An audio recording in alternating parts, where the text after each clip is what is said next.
pada pertengahan bulan Oktober 2020, Menteri Pertahanan Prabowo Subianto berkunjung ke Amerika Serikat, Prancis, Turki, Jerman, dan Austria.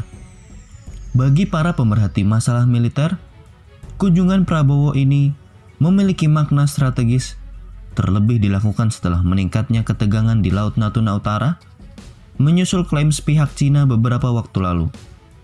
Menghangatnya suhu politik di kawasan kaya sumber alam itu memaksa pemerintah Indonesia meningkatkan kesiagaan militernya dalam mengantisipasi perkembangan yang tidak diinginkan.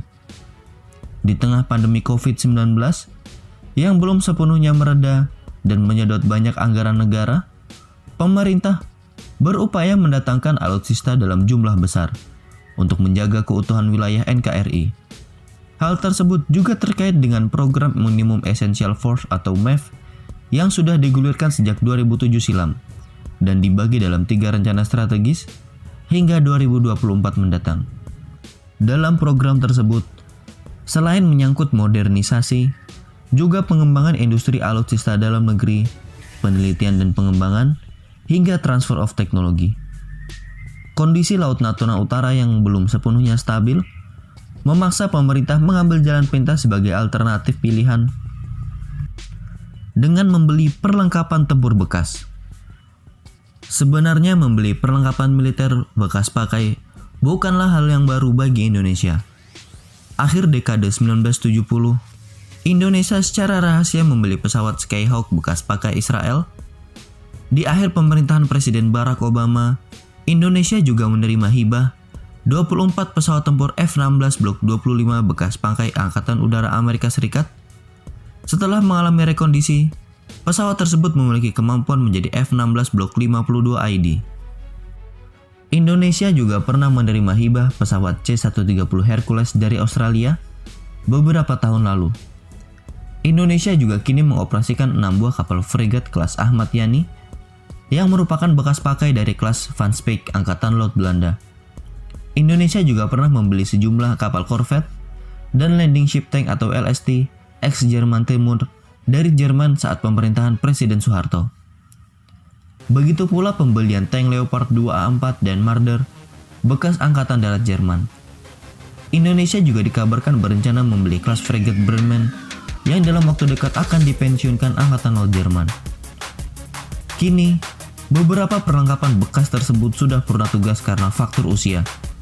Sedangkan sejumlah perlengkapan perang yang masih digunakan telah mengalami rekondisi agar layak beroperasi di era peperangan modern saat ini. Namun, Indonesia juga pernah mengalami nasib kurang beruntung setelah mengoperasikan pesawat tempur bekas. Musibah kecelakaan F-16 Hibah terjadi pada 2015 silam. Hal itu pun memicu protes dari berbagai kalangan yang mendesak dihentikannya pembelian alutsista bekas pakai. Dan saat ini pun, pemerintah dihadapkan pada kondisi yang sangat dilematis. Kebutuhan mendesak akan alutsista modern yang siap dipakai untuk mengantisipasi gejolak di Natuna Utara yang dapat meletus setiap saat, atau membeli perlengkapan baru yang perlu waktu 3 hingga 4 tahun ke depan untuk siap operasional. Apalagi membeli perlengkapan militer bekas juga perlu waktu karena harus mengurus sejumlah proses administrasi dan teknis untuk penyesuaian dengan sistem komunikasi militer yang digunakan Indonesia. Di sisi lain, Peraturan Kementerian Pertahanan Nomor 17 Tahun 2014 mewajibkan pembelian alutsista harus disertai dengan sistem TOT. Padahal dalam pembelian alutsista bekas pakai tidak ada mekanisme TOT atau Transfer of Technology. Selain itu, usia pakai alutsista yang relatif pendek dan biaya perawatannya juga tidak ringan perlu dipertimbangkan. Pesawat tempur Eurofighter yang dioperasikan Austria bila jadi dibeli oleh Indonesia harus melakukan modernisasi agar kemampuannya setara dengan jet tempur Eurofighter yang dioperasikan Angkatan Udara Jerman, Inggris, Italia, dan Spanyol. Kabarnya, rencana pembelian Eurofighter bekas itu telah memicu kegaduhan politik di parlemen Austria karena selama ini negara tersebut hanya mengandalkan Eurofighter sebagai tulang punggung angkatan udaranya. Austria hingga kini belum memutuskan siapa calon pengganti Eurofighter kelak. Para teknisi darat juga perlu waktu untuk menyesuaikan kemampuan mereka dengan karakter jet tempur multirole andalan konsorsium Eropa ini. Karena selama ini Indonesia lebih terbiasa mengoperasikan jet tempur asal Amerika Serikat maupun Rusia. Namun, tampaknya hal itu juga tidak terlalu sulit, karena jet tempur NATO dan Amerika Serikat yang dioperasikan oleh TNI AU tidak terlalu memiliki banyak perbedaan. Apabila membeli pesawat baru seperti F-35 Lightning II ataupun Sukhoi Su-35 juga tidaklah mudah. Selain harganya yang tidak murah, kedua pesawat canggih tersebut syarat dengan nuansa politis dan strategi pertahanan. Indonesia pernah mengalami nasib kurang beruntung ketika Amerika Serikat melakukan embargo suku cadang militer mereka menyusus kasus pelanggaran HAM di Timur Timur. Kebijakan tersebut menjadi pelajaran berharga pentingnya kemandirian industri alutsista yang kini sedang dikembangkan pemerintah.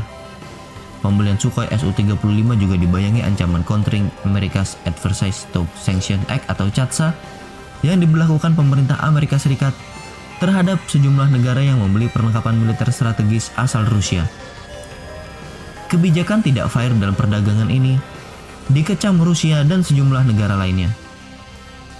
Sebenarnya, pemerintah Amerika Serikat sendiri telah menawarkan F-16 Viper Block 72 generasi terbaru, namun hal itu bukanlah prioritas bagi Indonesia. Barangkali, hal itu terkait dengan rencana pembelian F-35 Lightning II oleh Singapura dan Australia yang sudah mendapatkan lampu hijau dari Parlemen Amerika Serikat.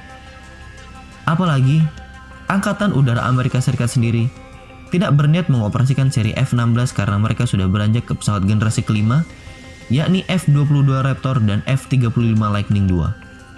Di sisi lain, rencana Indonesia membeli Sukhoi Su-35 dikhawatirkan dapat mengganggu dominasi F-35 di kawasan Asia Pasifik.